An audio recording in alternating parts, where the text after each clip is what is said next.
ഹംസ എന്ന സഹാബിയുടെ പേര് കേൾക്കുമ്പോൾ നമ്മളൊക്കെ ഉള്ളിന്റെ ഉള്ളിൽ നിന്ന് പറയും റളിയല്ലാഹു അൻഹു. അത്രയേറെ ഇസ്ലാമിക ചരിത്രത്തിലുണ്ട് ഹംസ.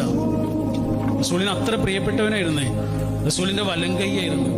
റസൂൽ അദ്ദേഹത്തെ വിളിച്ചതുപോലും ഹംസത്തുൽ ഖറാർ എന്നാണ്.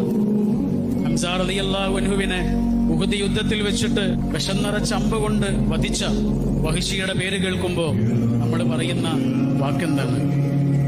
റളിയല്ലാഹു അൻഹു. വഹിഷിക്കത് ചെയ്യേണ്ടി വന്നത് വഹിഷിയുടെ ബോസായിരുന്ന ഹിന്ദിന് വേണ്ടിയിട്ടാണ്.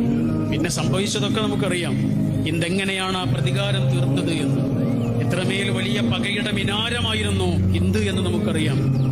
ഹിന്ദ് ഇസ്ലാം സ്വീകരിക്കാൻ വേണ്ടിയിട്ട് റസൂലുള്ളാഹിയുടെ മുന്നിലേക്ക് വരുന്നൊരു വരവുണ്ട്.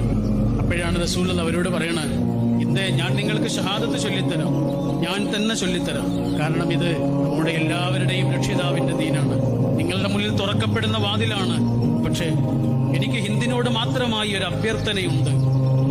എന്റെ മുന്നിലേക്ക് വരുമ്പോൾ മുഖം മറച്ചിട്ട് വരണം. അത്രയുള്ളൂ. എന്റെ മുന്നിലേക്ക് വരുമ്പോൾ മുഖം മറച്ചുകൊണ്ട് വരണേ. നിങ്ങളെ കാണുമ്പോൾ എനിക്കെന്റെ ഹംസയെ ഓർമ്മ വരുന്നു.